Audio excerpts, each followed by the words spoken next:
Farming might be the perfect analogy for my podcast.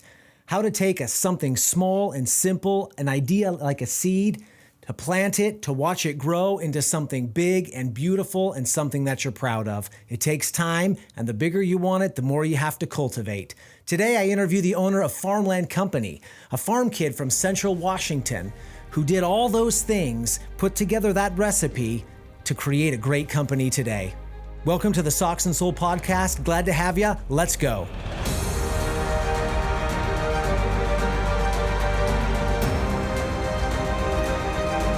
Welcome in studio, my very good friend, Tim Cobb. Thanks for having me. I'm really excited to have you in studio today to record this podcast with me. I really appreciate you taking the time and coming down here and sharing your story with my audience. I think they're going to love what they hear today. Well, I appreciate the opportunity. I apologize for the 7 times prior to this that you've tried to get me here, and I have not been able to make it. So glad to be here. Tim, I am nothing if not annoying. No way. It's good. So I have a few things that I want to say before we get going that I just need to kind of clear and get off the table, okay? And I think it's good to do it in front of a somewhat live audience. They're not live, but for them, this is live. Number one, if you know how people talk about like man crush or like celebrity crushes, stuff like that, right? You would be my entrepreneur crush. Whoa. Yeah. That's real. I know a lot of entrepreneurs, Tim. And you would be like my entrepreneur crush if I had one. That takes us to the next level. I better have something good to say then. So not to put any pressure on you, but that's kind of where you sit. The other thing is, as you can see, and anybody watching on YouTube can see, I wore my Wheaties socks. Oh, better eat your Wheaties. So Tim, like my wife, is an early riser. Tim is in bed by like 6:15 every night. I wish. He doesn't waste his time watching movies or watching sports. Tim goes to bed early and he gets up early. Early to bed, early to rise. Makes you healthy, wealthy, and wise. That's absolutely right. Absolutely right. And probably one of the things that I appreciate about you the most, Tim, is your interest and willingness to help other people catch the entrepreneurial bug and to create financial freedom for themselves. Yeah, freedom is a real thing. I've always enjoyed my own freedom. I don't know that I ever associated myself as actually seeking freedom, but truly owning a business or several businesses has caused a certain amount of freedom and a certain amount of commitment at the same time. It does create a certain amount of terror and hair on fire occasionally, doesn't it? Yes, it does, actually. There are many times when you just don't quite know what's going to come around the corner, but you just step into it and hope that you're still standing after it. And if I could underscore one of the main principles or reasons that I do this podcast, it is to create inspiration or help people understand that you have to take a step into the unknown for great things to really come to pass. No, it's absolutely true. I remember when you told me you were going to start a podcast, and I thought, that'd be perfect. Kelly could sit down with people, talk to them, get a real story recorded. I can only imagine once you record something, how many people will actually be able to listen to it, how long it will last. I would love for my great-great-great-grandchildren to hear my voice talk about the things that we did during this time. Absolutely. Absolutely. I was interviewing a good friend of both of ours, Jason Hainsworth, a couple of weeks ago. Wonderful. And, and when we got done, he was like, man, that was really nice to walk down kind of memory lane and put some of that stuff down to remember long term. Absolutely. And your story is just awesome. So I want to start here. I want to rewind back to maybe 22-year-old Tim Cobb. Okay. You're in college or maybe we get through the bachelor's program somewhere. You also went on and got an MBA. But if we were to rewind to that young mid-20, Tim Cobb, what was the dream then, and how are you doing on that dream? I would be remiss to not consider where I came from. I was born and raised on a farm in central Washington. And that farm, obviously, if you go across farms, they are essentially small businesses. That's what they are. And I don't know that I recognize that. I recognize my dad as a farmer, as someone who grew crops. I recognize my mom as the bookkeeper and the person who truly kind of kept us all, going with regards to finances and things like that. And in that time frame of the formative years, Dad was starting from scratch. He started from scratch and did something. Him and his brother, my Uncle Brian, and Aunt Lori, they all started with nothing, and essentially took their hard-earned labor, took their time and their effort, and put it into something. And so I need to start there, because that's what molded me into the 22 to 23 to 24-year-old age, where I found myself working and getting experience.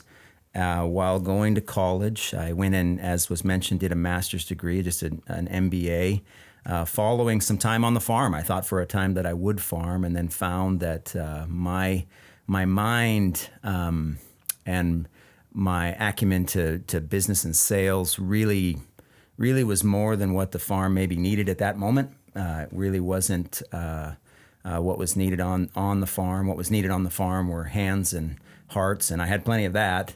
But I just felt like there was something maybe more that we could, my wife Janelle and I could go and do. And at the time we had just Taylor. It was the three of us. We went off into the wilderness, you might say. And those times, back to your question, those times of 22 to 26 years old were a time of just learning from scratch what needed to be done. I was working inside of the agriculture industry for a great company out of the Boise, Idaho area, and had an opportunity to really learn from some good business people some of those things. And I would say, though, that all the while there was something inside of me that was restless. I have a bit of restlessness, and maybe if they knew what ADD, ADHD was when I was a kid, I probably would have had some sort of diagnosis to restless behavior, because I was restless, and I didn't know quite why I was restless, because I had a great job and it provided for the needs of my family. It provided time. Your job was this when you were doing meat sales? Yeah, so I worked for a company called AgriBeef, and specifically a company called Snake River Farms, and so we sold high-end beef and pork into the restaurant and wholesale market. And so some of their clients, Wolfgang Puck, the Thomas Kellers of the world, if you know anything about the foodies out there, we sold beef, and I was tasked to help distributors, as well as inventory and supply chain management is what I did for them. Is this where you learned how to cook a steak? It actually is where I learned how to cook a steak. I would sit on occasion with these chefs, and they would start cooking, and I learned that you didn't need much but salt and pepper and good meat to have a... This is an important sidebar for my audience. I will tell you that it will be one of the great privileges in your life if you get Tim Cobb to make you a steak. The first time I really realized this was years ago. It was the 4th of July. You and your family had come over. You remember this? Yeah, I do. And this happens to us a lot, but our grill ran out of propane. And I was like, this is the worst possible thing that could happen. A guy who, not only did you sell beef for years, but you have raised beef most of your life. Yeah, cattle business. You come into the house and you throw this beautiful steak on a pan on our electric stovetop. And I kid you not, it was one of the best steaks I have ever eaten, and I could not understand what it was. Yeah. The other real great memory is Tim and I were taking a bunch of Boy Scouts on a mountain biking ride through the middle of nowhere, Montana, We had ridden, 60 miles that day? Yeah, that was our long day. It was a long day. And Tim had brought flank steaks to cook. Yep, and we had 10 or 12 boys with us. And you would not believe the salivation that was going on as Tim taught how you cut and cook a flank steak. Again, it was on a grill of a gigantic camp stove. Yeah, it was a camp stove grill. It really wasn't much to it. I'm glad it turned out, quite frankly, because you never know. But it has lots to do with heat, timing, and patience. Anyway, forgive the sidebar. No, it's good. But it is, if you ever get the chance to eat a steak by Tim Cobb, do whatever it takes to get it done. Okay. So you're young, you have this job, it's just the three of you making your way in the wilderness. Yep. So we're there and like I mentioned, a little restless. It was during a time, this is early 2000s, and so prior to the first, Great Recession or how we ever term that in 2007, 2008. And so there was a lot of activity happening in the real estate business near us. And I will be honest with you and upfront with anyone who ever asks me how I actually got into business for myself. It was because of my wife, Janelle. She was home with Taylor, and we were, actually, and by that time Jerem had arrived, and so Jerem's with us. It's the four of us. And she's at home with two kids and trying to figure out how she can, help into the household, maybe provide a little bit of income. And she had some friends that were, selling houses and doing different things. And so she went and got a real estate license. And essentially that first year sold, I think it was 10 or 12 houses from home.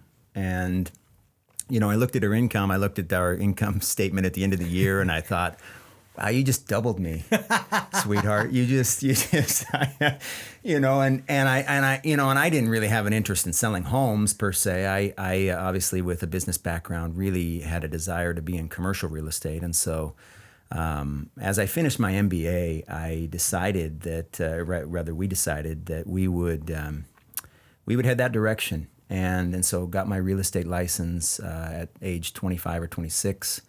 And by the time I was 27, we were in business for ourselves.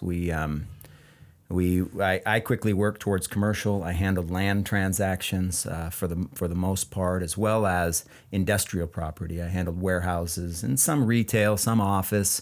I worked with a nice firm in Nampa for a little while until I was restless again and got my own broker's license and decided to go out on my own and aligned myself at that time with a nonprofit agency that developed affordable housing. And you'd think, wow, this farm kid is a long ways away from, doing what he knows. And I really was for the time, but I had a great mentor during that time, Fred Cornforth, as he helped me understand business more. He had a real way about him to allow for freedom of movement. And while he was my client in one way, he was also, we worked together in partnership on other things, and still to this day actually have one partnership that we continue to handle for the benefit of some of his properties. And I learned during that time, of which the market crashed, commercial kind of lagged, and so there were plenty of projects in the pipeline, so there was still 1 or 2 years, but I could feel something happening. The housing market obviously just fell off the face of the earth. And you were in Idaho? In Idaho, yeah. So we're in the Boise, Idaho. You're in the Boise area. We're in Caldwell is where we were, but yeah, in the Boise, Idaho area. And things just, not really overnight, but over the next couple of months, really slowed down in the housing. And then we know, as I mentioned, commercial lags a year or two behind that. And so we had stuff going, but it really wasn't a lot of new stuff coming. And I started to sense that. So we aligned ourselves to develop affordable housing across 12 states. And I was on the road quite a bit during that time, looking for land, working with municipalities. I got a lot of experience working with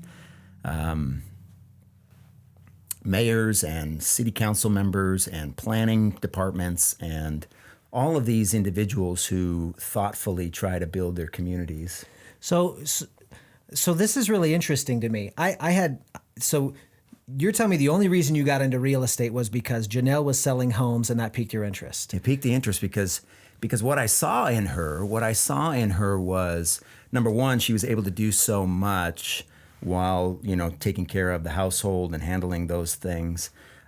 She is really good with contracts. She's very detail oriented when it comes to contracts and those items. She was able to use who she was, and turn it into sales at a time when, there was just a lot of influx from people moving into the area. There was a lot of movement around our age group, people buying homes, around our age group. And so it was really it was a good sense. But literally it was when I watched what she did and how she did it, while I thought, wow, this could be an opportunity for us to enter into a business that really doesn't have a ceiling, that really does pay you according to your effort, and really can give you a way to have your own business from the get-go. And this is really exactly what I was talking about at the beginning, you being a serial entrepreneur. Because one of the things that I have observed about you since I've known you is your ability to see what's happening, to adapt, and then to just pick it up and run with it. I mean, here you, like you said, you were a farm kid from Ephrata, Washington, and and next thing you know, you're running commercial real estate, and I'm really fascinated about this transition from, I mean, the funny thing about you entrepreneurs is you're like, and then I got into low income housing across 12 states, as if like you woke up one morning and you're like, I was cleaning my ears with this Q-tip, and now I would like to sell, low-income housing across 12 states and meet with governors about that. Yeah. So, I mean, how really, Tim? How did that happen? I'm not 100% certain that I could pinpoint a time or a moment when I decided that that was going to be what we did. However, the advice that I would say, or the thing that I would say probably helped me most, is I just kept at it every day. I had to get up with a determination in my mind that this is what we were going to do, that this is where it was. I'll tell you, right when I went in, I quit my job and then proceeded to work in real estate, and I didn't receive a commission for 7 months. I didn't make a dime. This is the amazing thing, because residential real estate is slow, but commercial real estate is crazy. It takes slow. a long time to get deals done, if that's what you mean by slow. Absolutely. It takes a long time to get someone, and some of our projects would last a year, sometimes 2. It's not uncommon for me, or at that time and even now today, to have a deal take upwards of 8 to 12 months from beginning to end to get it finally done. And so you have to backfill all of that life with income, right? You still have a home payment of your own. You may have other things that you're servicing, obviously, trying to feed your family and those types of things. And so I also say, Janelle we were able to save up enough from the stuff that she did right on the side in order for me to be able to have the time it takes. And so to any of the entrepreneurs out here who might be listening, have your reserves ready ahead of time, because in all likelihood, it will take you several months, if not the first few years, to really get a rhythm and get your life attached to that rhythm. We had to change. I remember that first 2-week period after I let go, and I was like, okay, yeah, there'll be money in my account, right? From my check, right? Because I had been getting a check every 2 weeks, and I was planning in my mind that way, and I thought, no, it's going to come from our savings this month. And I thought, well, I don't really want to be eating my savings, but here we are. This is the decision we made. And so, but back to your question of how do you get to a place where one more question before you get to that. Do you think that growing on a farm, because as a farmer, you basically get paid like once a year-ish, right? Do you think that observing that with your parents and what your dad and mom were doing helped you overcome that hurdle? Because I think for me, that's always one of the most terrifying things, is what you're talking about, is having, whether or not you have a war chest of savings built up, right, that step into the, okay, now I no longer have that paycheck, and here we go. Yeah, that step, I I would agree with that wholeheartedly. There were many times we were hay farmers, and hay farmers actually have 4 harvests a year, and so we would have staggered payments. But for the majority of time on our corn and other commodities, it's once a year. At the end of the year, you haul it all in. You don't get paid till it's hauled in. Yeah. And guess what? Even when you haul it all in, there may be deductions and things like that based on quality, and so you really don't know what you net until you net it. Yeah. And so some of that, I think, on a subconscious level, for sure, had an effect on me to understand how that would work. It didn't make it any less scary, though, because in our minds as people, I think when we deem something retirement funds or savings or the vacation fund or whatever it is, when we put those things in a category, to then have to go back 30, 60, or 90 days later and say, you know what, it's in that category, but I need it here for the light bill, or I need it here for whatever it is, the bills, that can harm, it harms me anyways on a psychological level, because that money was allocated over here for this thing. And especially savings, right? I mean, we're saving. We may not know what we're exactly saving for sometimes, but we're all. My personality as a saver is to save, and I don't know what it is. I just like a pile of it sitting over here, so that it's there for when I need it. So that the deal that takes 12 months to come in, I can do that thing. What was that thing? Oh yeah, feed my family. Feed my family during those 12 months, And so honestly, though, that really it's a real feeling, and it's something that I had to get used to, that it took time to get used to.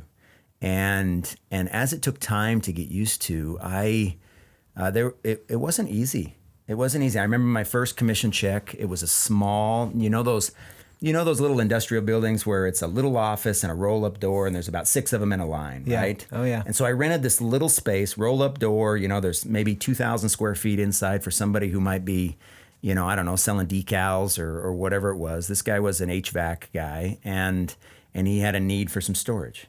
$600 was my first commission. That was my first commission in business. It was $600. My second commission, I think, was like a $90 deal on a really small, like studio office, probably not bigger than the office we're sitting in today, your studio, that he just needed a place to land when he came into town. And so I have these, and then it finally started to pick up, right? But it wasn't till really a year after we decided to go out that I got a first commission that was sizable enough for me to say, okay, that'll help us, in a substantial way.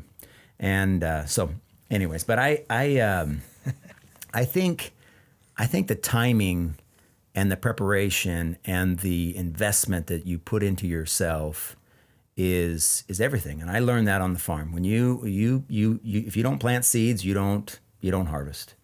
And sometimes those seeds work. Sometimes you have to reseed. Sometimes the storm comes in and blows it all over. Sometimes you got to go again. And I would say that's helped me with perseverance. It doesn't make it any easier. But farming really is the perfect analogy for what we talk about when we talk about building a business. Correct. Because I feel like no matter how good your seed is, no matter how good your soil is, no matter how good the weather is, you still have to wait. You still have to wait. You still have to watch that thing be nothing, and then tiny, and then big, and then you have to go get it. And then you got to protect it while it's growing, and there's no fruit on it yet, and then you start to see the ear of corn come out, and you're like, great, it still needs to pollinate, got to have the temperature for that, and then you finally get to where it's drying down, and then at any moment, once it's dry and blowy in the wind, it could all fall over, and you haven't gone out to get it. You try not to think about those things every day because it would drive you crazy, and some days that's a shorter drive than most. But I will tell you that you just have to keep walking forward, and that was the thing that Janelle and I found out very quickly. It took us places that we never thought we would go. You mentioned back to where we were in our process there. We were in this business building affordable housing. I mean, what that would look like would be apartment complexes in the size of 50 to 150 units. And I would go in and I would take care of the land. Like I said, I would spend time being that guy who's trying to build an apartment complex, and let alone an apartment complex, one that is affordable housing, which means that it's income restricted. to be in that. I would be that guy who would be in the meeting, having to answer the questions of all the neighbors. Oh, and interesting. talk to them. And I learned a lot about development during that time, because we literally developed from the ground up. We would start with a bare piece of land, and at the end of it, we would hand the keys over to the manager, and they would be managed by our company. I didn't have much to do with the management in that part. I was strictly on the front side of development. But I learned the development process and how many people you have to talk to in order to get a project like that done. It helped me in those formative years. And so we're talking about the years between 27 and about 32 at that point. And those formative years, during that time, we invited another child into the family. Tayson came into the family. So there's a daughter and two crazy boys. And before we were done with it, Jet would come into the family as well, and a daughter and three boys. And that took us to where we started to then consider, okay, what is the long road for us? Where do we want to raise our family? Where do we what kind of things do we want to have them be around? And ultimately, we decided we wanted them to be closer to their grandparents back in Washington. So that played a big part in you ending up here in Spokane then. Yeah, two-part. We wanted two different things. I, of course, loved real estate. Like I said, I was a bit out of my personality scope at times in a place where we were developing great projects, but it really wasn't. I had a desire to do something in agriculture, and that's only because a farm kid never goes too far off the farm, and he will, or they will come back towards something that resonates with what they grew up with. And, Sure. And that's just I think that's a natural thing. It wasn't something I tried to suppress. It wasn't something I tried to encourage. It was really just something that we wanted. And by that time, obviously, you got 4 little kids, and you want them to have interaction with their family. Janelle and I felt that... Because you and Janelle are both from Ephrata. We're both from Ephrata. You were high school sweethearts. Ah, yes, we were. Yes, we were. I tend to... The Ephrata love story. I tend to tie things down early in life. I make sure there's certainty across many things that I do. But of all the things you did in life, Tim, that was one the best. was the greatest. That was the greatest. Well, clearly, still the greatest decision ever. But so we decided that we would try to find our way back, and we didn't know if that was going to be in the Tri-Cities area. We didn't know if that was going to be back in Moses Lake or Ephrata. We didn't know if that was going to be Central Oregon or closer than 7 hours in a van with 4 kids. Is essentially what we wanted. You can only walk through the pit of despair so many times in your minivan. That's right. Until something's got to give. Yep, and we had those moments. We did, and it was just I don't know. We really just felt like we wanted our kids to know a little bit of what we knew, and so we started our search, and we searched for ways and brokerages to become part of. I Googled a company called Sharp and Hatley Farm Management up here in Spokane, and in that process, I looked at the founders. One of which at the time was in his early 70s, one was in his kind of mid 60s. I didn't see anybody else on the website other than a gal who took care of their administrative items. And so I wondered, what is this little business up there? And I dropped by one day. I happened to be up here working on an apartment complex that we developed over in Post Falls, and we developed 2 over there, a senior housing deal and then a family housing deal. And I just happened to be up here, and so I dropped in and to say hello. And small office and I talked to John Sharp first, and then was introduced to Alan Hatley following that. But so that's kind of started the process. But it wasn't until 2 years later that we had a real opportunity to move. And a real opportunity to kind of situate ourselves with the current company we were working with and that client, because we still had the ability to go out and do real estate for them, and handle the transactions and get the projects going. And that was a little bit of the flexibility that was added there. Hey Tim, you can move where you want to move. help us still with some of these things. And like I mentioned, some of that partnership is still intact today, nearly 10 years later. And so as you're doing this real estate stuff, you are cultivating the opportunity to move to the Spokane area or somewhere in eastern-ish central Washington. Yep. So you have started to create these contacts. These contact points to potential opportunities. Absolutely. The networking. You obviously went a long way with Sharp and Hatley. Just out of curiosity, how many other of these contacts, or leads, opportunities were you kind of cultivating simultaneously? That's a great question. I would say there's about 5 or 6. Okay. Real ones. And some of them were actually back into an earlier degree that I had attained in agronomy, crop and soil science. I thought maybe I would go and maybe spend some time in sales or in some sort of management situation with regards to that. That would have been away from real estate, but I was willing to do that at that time. I was willing to grab onto something while I cultivated, and because real estate, you really can't just pick it up and drop it into some other area. Sure. Because you have I had so many contacts in the Treasure Valley down through Boise. I worked with every mayor down through there. Every county commissioner knew my name, and I knew that I had done deals for them. I had done transactions on behalf of, and I had targeted a lot in my business to work with these municipalities because I felt like the deals would be bigger. I felt like the deals would be, maybe a little bit more community oriented, which I have a bent towards community orientation, and I just really I had deals with. Even with members of the state senate and some of those things, I targeted that effort there. And so to try to say, okay, I'm going to drop in another area and number one, not have those.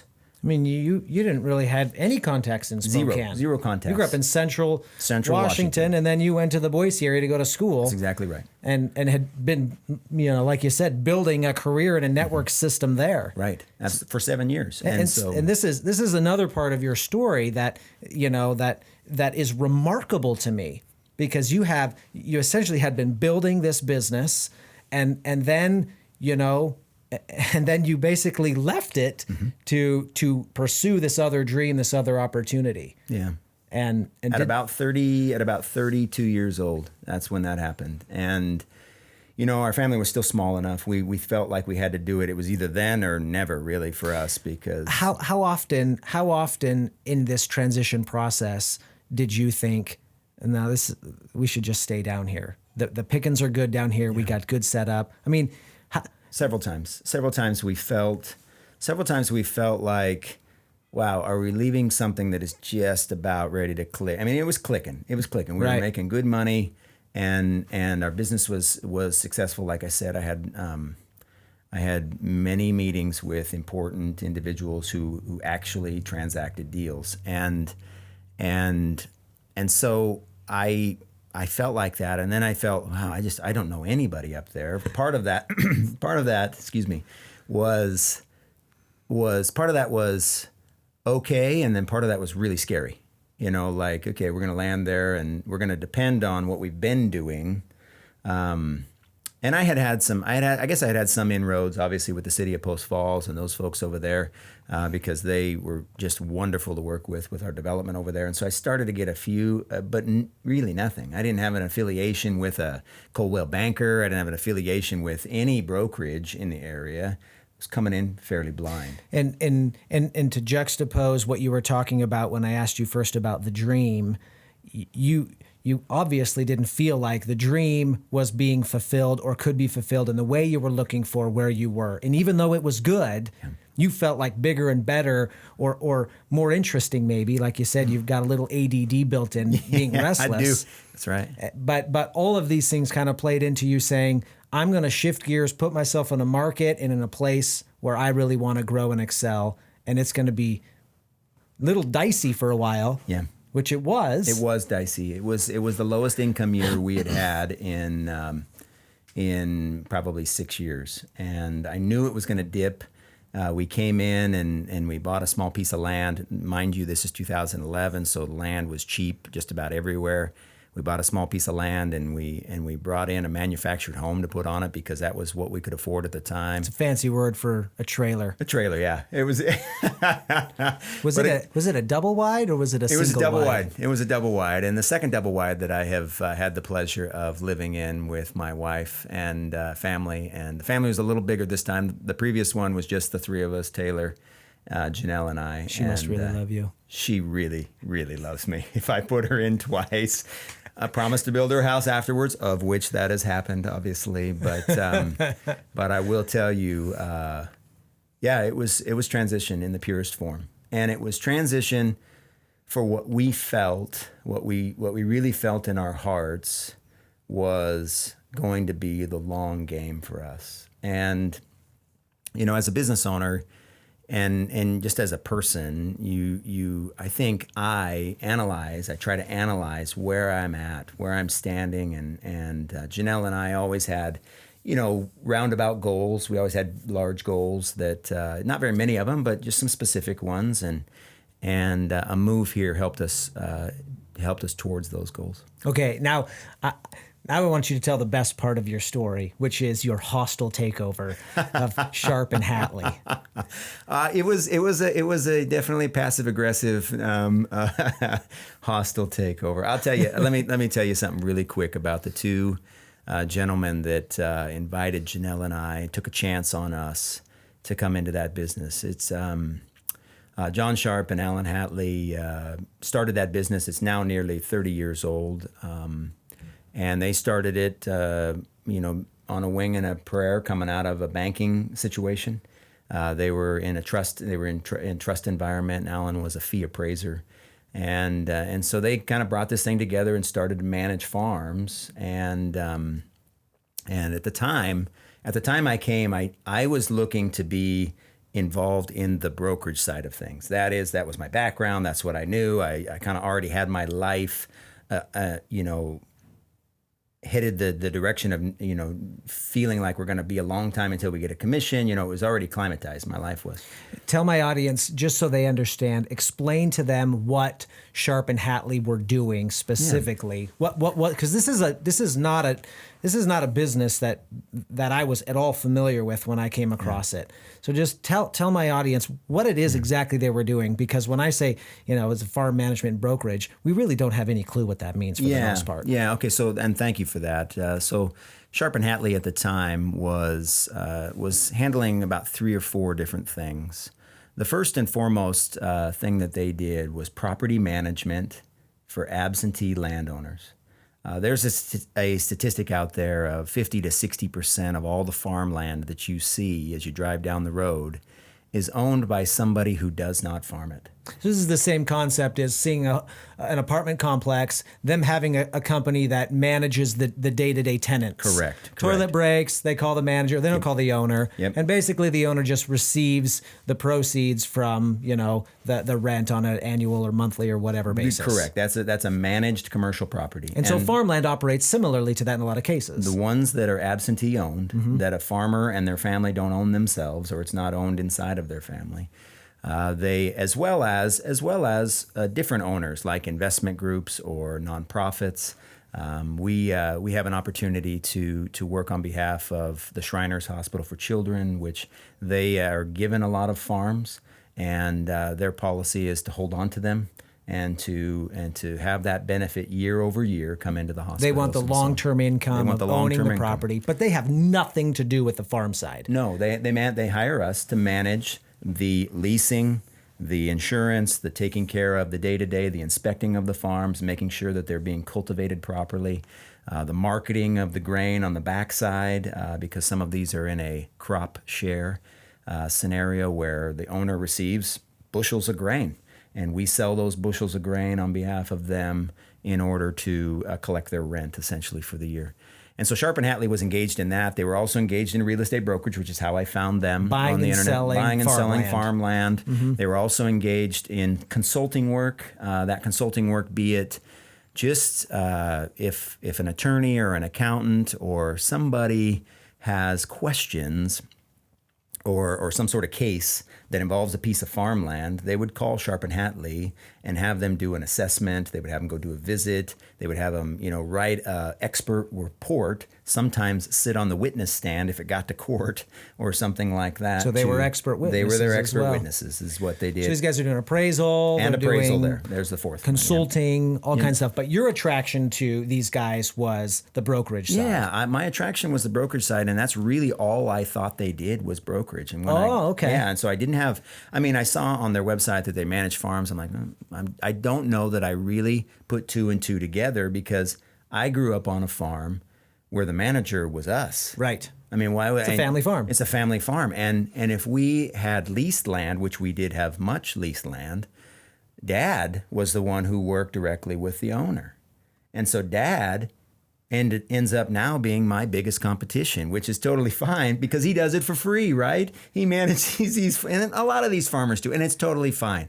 We work with a lot of great farmers that have direct communication with those absentee owners, but there comes a time when the absentee owner who had direct communication with the farmer it ends. Either I'm someone passes away. Okay. Yep, either somebody passes away or the tenant retires. Sure. And they got to find a new tenant. And so in those moments of transition is where they would call and do call a professional farm management company like ourselves to do that. So that's what Sharp and Hatley was doing. Very cool. And so the long and the short of my opportunity to come in with them, they didn't have a position open. Although that's never stopped me before trying to become involved with somebody, I try to make value and have always done that. There were times when people tried to lay me off prior, and I wouldn't let them. I wouldn't let them lay me off. I said, "Yeah, you might not be able to pay me right now, but I'm going to stay around and I'm going to try to help and make value, and I'll have these other side things and that I'm doing in order to keep my family going." And so that also is a great quality of an entrepreneur, not allowing anybody to lay you off, including your clients, whatever it is, not allowing anyone to really, fire you unless there's something that, needs to change. But for my own part, I felt like I could add value to the company. And so the only opportunity they had was an administrative opportunity that would only be part-time. And so I moved my family here for $1,800 a month and of administrative pay. And it nowhere near matched what our needs were. But I was also still doing my brokerage work. Hey, I'd like to come and sell farmland with you. Well, you can answer the phones. I'll take it. I'll take it. And I'll bring my double wide onto my property. That's exactly and I'll right. do it. Yeah, drill a well and put a septic tank in, and drill a well much deeper than you thought you were going to drill a well, and have a bunch of costs that. This is why I love your stories. We were holding our breath on some of those items, and there were some tight moments. At that, that move was your grand plan to, these guys are in their 60s and 70s. Mm-hmm. Your plan at that point was to make yourself indispensable and to buy that company at some point. That was the plan, and we had that conversation kind of up front with them, and it started by John saying, "Well, we're not getting any younger, Tim." And I said, "Well, what do you mean by that?" He's like, "Well, there's going to be a time when we need to transition this business to someone else." That's really wise on his part. Oh, totally wise. You're and talking Alan about as a well. niche business. Oh, yeah, and Alan as well. They both felt, and that's why I give them credit, as much credit as I possibly can for giving Janelle and I a chance.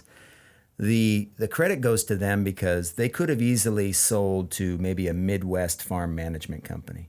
Farm management in the Pacific Northwest is a relatively small niche business. There really isn't that much farmland. There is a lot of farmland. Don't get me wrong. There's a couple million acres of farmland, but there isn't that much farmland that is that old. If you just look at the age of even Washington State, 1889, I was a fourth grader when we celebrated our 100 years, right? Mm-hmm. That's really only 2 or 3 generations of farmers. And you take an example of my dad. He's first generation of his own farm, anyways. Grandpa did some farming, but of his own farm, he's first generation. That makes me second generation. They're not really into the need for professional farm management as you would find in the Midwest, where there's a lot more farms. A lot of them are smaller.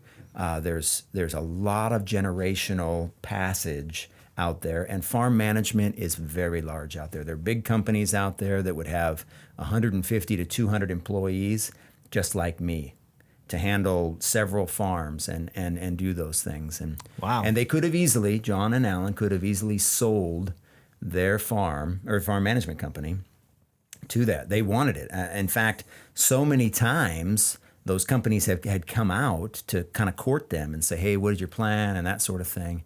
And I'll remember the day that I answered the phone, because that's what I was doing for the company at the time, answering phones and taking care of the administrative stuff, that one of the farm management companies out of the Midwest called, and I answered, Sharp and Hatley Farm Management, how can I help you? And he's like, is Alan or John there? And there was a small interruption in his voice that I knew. I go, yeah, hang on just a second. I'll grab him for you. And For a second there, he's like, this isn't your rank and file secretary who just answered the phone. Who's this guy? There's something happening. There's something happening. And mind you, this is 9 years ago, 9 years ago. Sure. And that process of transitioning took 8 years. Alan told me it would take about 8 years.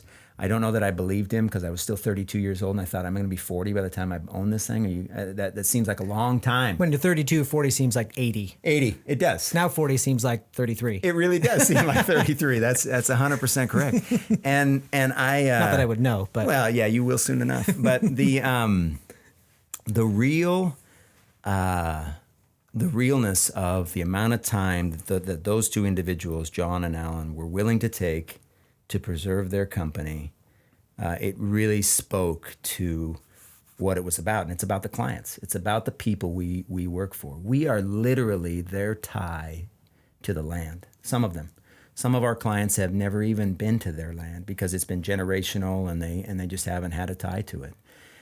Many of them have, and many of them have experiences as children on Grandpa's farm, because it was Grandpa's farm. And all the way up to, like I mentioned, multinational organizations that we manage for. But that whole process of time that John and Alan were willing to do really impressed upon Janelle and I, and the opportunity was there. And I just had to be patient enough to let the opportunity surface. And that patience included the opportunity to buy John first, purchased his shares in the business, and then became a partner with Alan. And at that time, we shifted the name of the company to Hatley Cobb Farmland Management, just kind of to make sure everybody kind of knew where we were at and what we were doing. And that Hatley Cobb Farmland Management ran for about 6 years, 5 or 6 years, and together while we worked together to continue to do it. We had some growth in that period. All the way up to 2 years ago, when Alan said, okay, I'm 70, it's time to start my process. And Janelle and I purchased the balance of the company from him.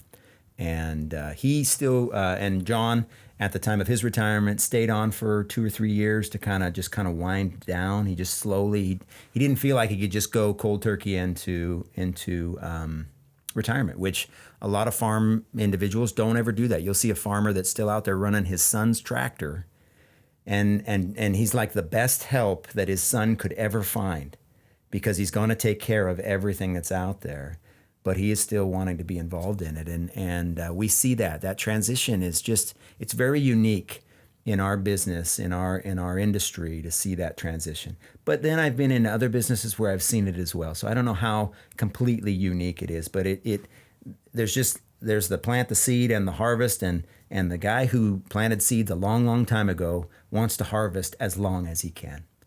And that's okay. And I think that's probably also a part of, these guys enjoyed their work. Absolutely. They enjoyed their work. They enjoyed the relationships that they had created. And they've been doing this with these guys for 30 years. Yeah. It reminds me of like a good accountant or a good barber, Yep. where his clients won't let him retire. Won't let him retire. Yeah. They're like, where's look, Bill? Bob, you ain't going no place. As long as I got hair, you're going to be in that chair cutting it. That's right. That's exactly right. And I really learned some formidable things. It solidified a lot of my current approach as we now try to expand into different opportunities and grow what we have a core of. Really, our goal now is to expand in like industry type businesses, and as well as maintain and grow the core of what is ours, because that's what's important. That's the legacy, right? And I want John and Alan to understand that from day one, it was Janelle and I's goal to continue what they had started, and I'd like our company to be 60 years old by the time I'm done with it, and as soon as we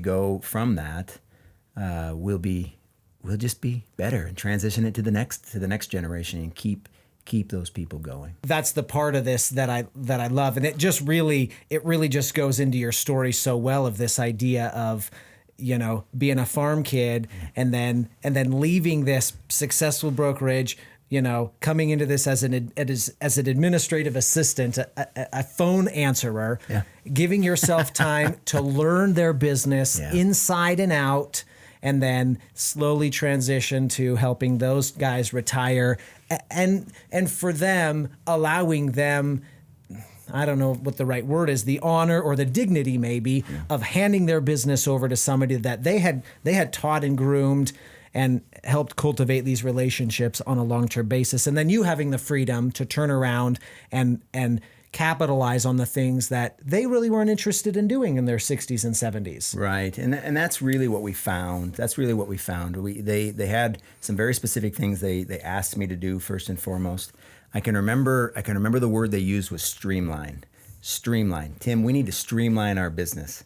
And I said, well, what does that mean? He's like, we need some technology. And I remember there were computers in the office when I got there.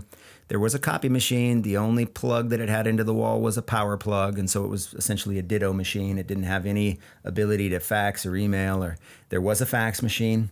There was a small scanner that was kind of used. And mind you, this is 2011, 2012. And so we're starting to use electronic documents a lot by then. They used email in a way that I hadn't really seen before. It was much like the regular mail. And it was great. And I laugh with them still today. Like it would come in and they would print it? They would print it out or yeah, exactly. It would be printed, which was great. They'd put it in the file and you know, it was the way that they did business. And honestly, I would ask them about that type of stuff. And they're like, Tim, we were mid-career when someone dropped a computer on our desk. Sure.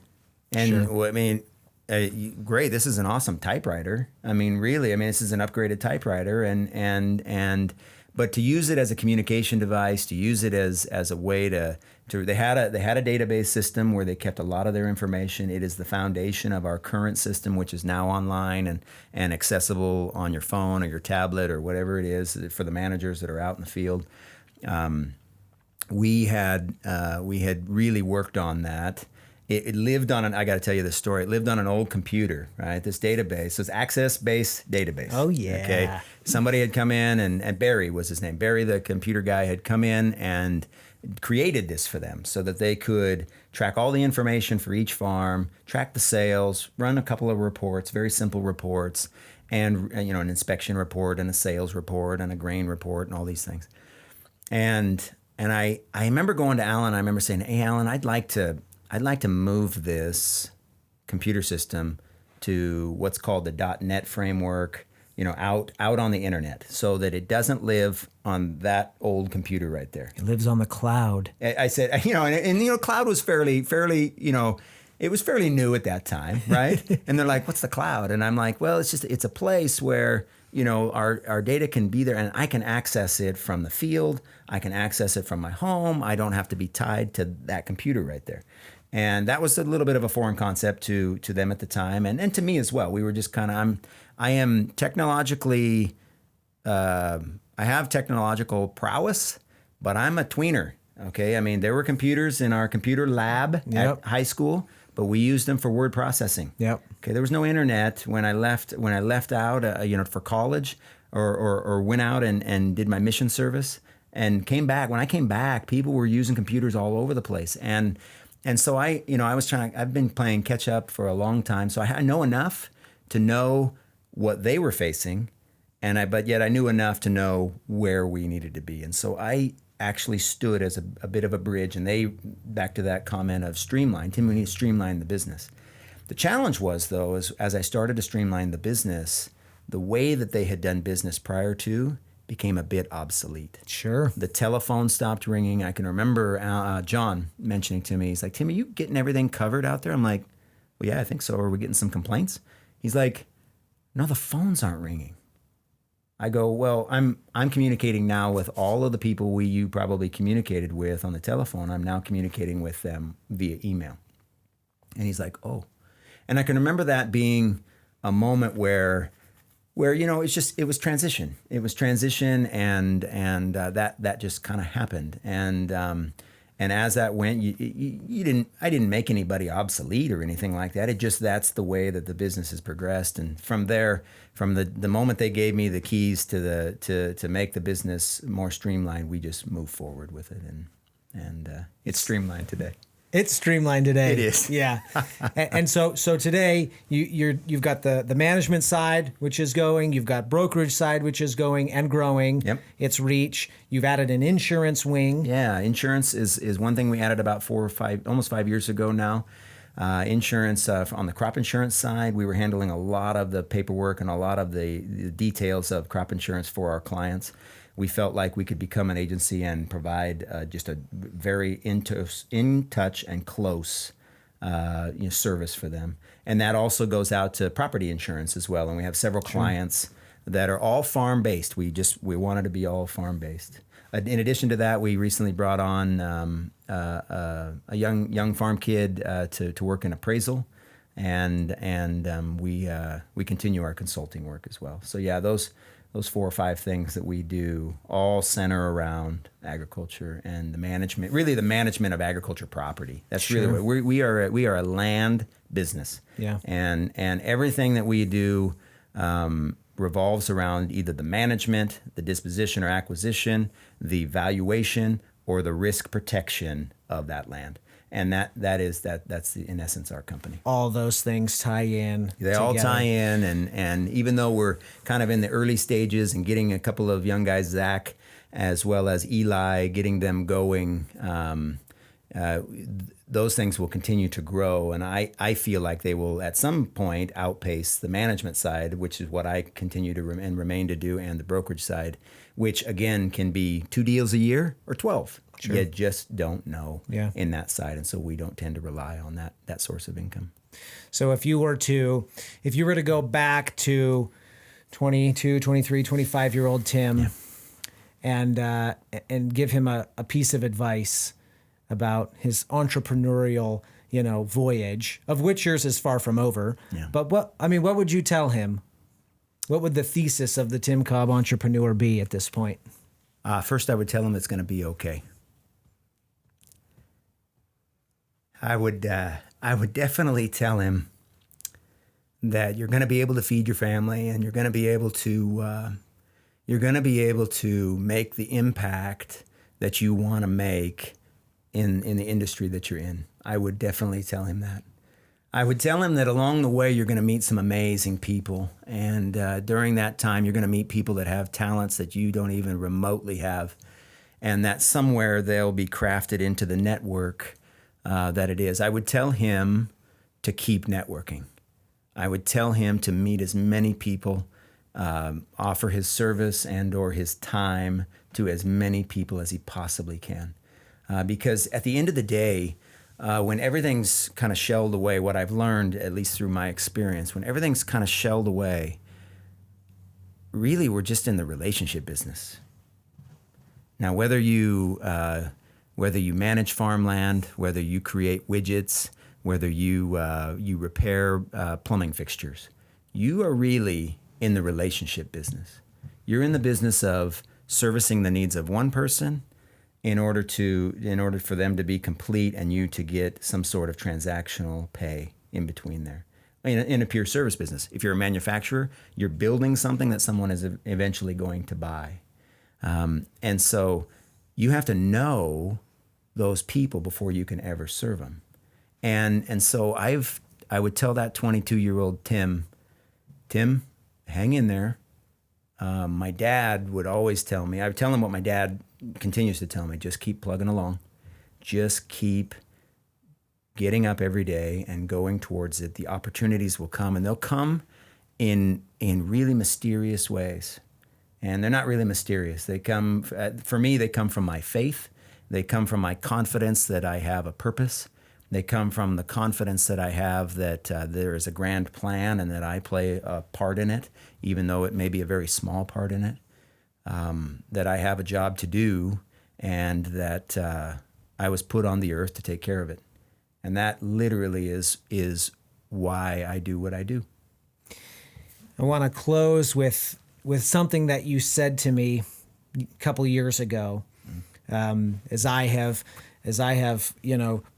tried to be entrepreneurial, with my media company and the other endeavors that I've been involved in. We're similar in that we've got these big families. We got these kids and these wives that depend on us, and we take being the breadwinner, being very, very seriously. Very seriously. And you said something to me that I'll never forget, and I'm going to botch the way I worded it, so you can fix it, because it was originally your words. It's quotable. It's a quotable. That's good. It was something to the effect of, don't you dare think that you are alone in the endeavor to take care of your wife and kids.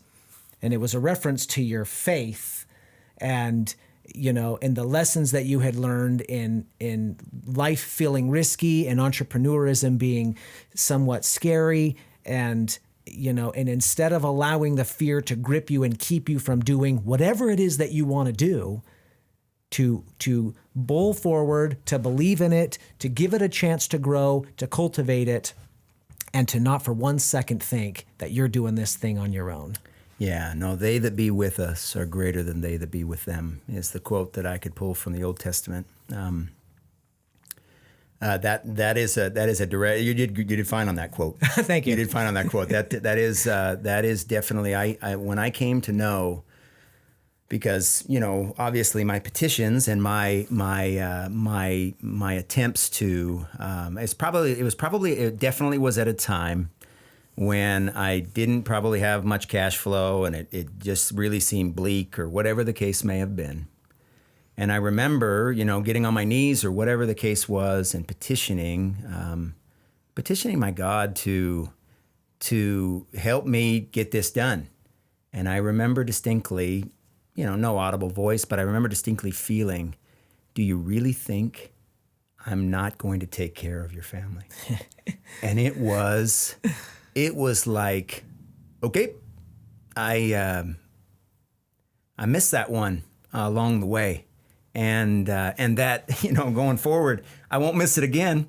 And from that point, I truly have watched each of members of my family grow, not just simply based on whatever I provided for them. Capital P, right?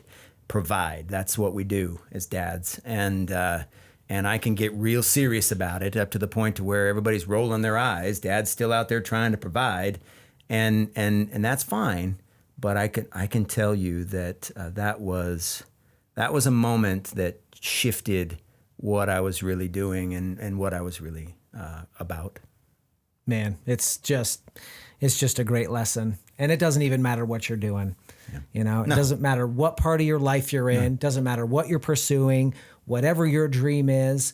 Yeah. Take the talents that you've got in your arsenal, get good mentors, network great, and go plant some seeds, man. Absolutely. Plant some seeds. And have the faith that they'll grow. They will, and they will grow. And it'll seem like you can't sometimes tell how much they've grown, but some of them will grow overnight, and some of them will take years to grow. And here we are to kind of wrap that up. Just here we are 9 years later, fully vested, fully owned on this company, taking care of the very same clients that were there when I started, as well as many more that have come on. And the future's bright. We live in a country where we are allotted the freedoms, so long as we protect that freedom, to transact and take care of each other.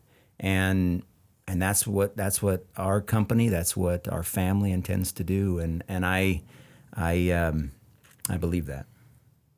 Love it. I love it. Now you all know why Tim is my entrepreneurial crush. Well, glad to be the crush of someone these days, I'm sure. and even that being the case, Tim had the humility to wear, my company's hat into the interview today. Kidding me? I'm getting it broke in. I finally got one. It was nice. I'd seen some around, and it was nice to actually get one on my head. No, that's not true. Actually, he claims I was the first one that got one, but happy to wear it for sure. Thanks. Thank you so much for coming in today, Tim.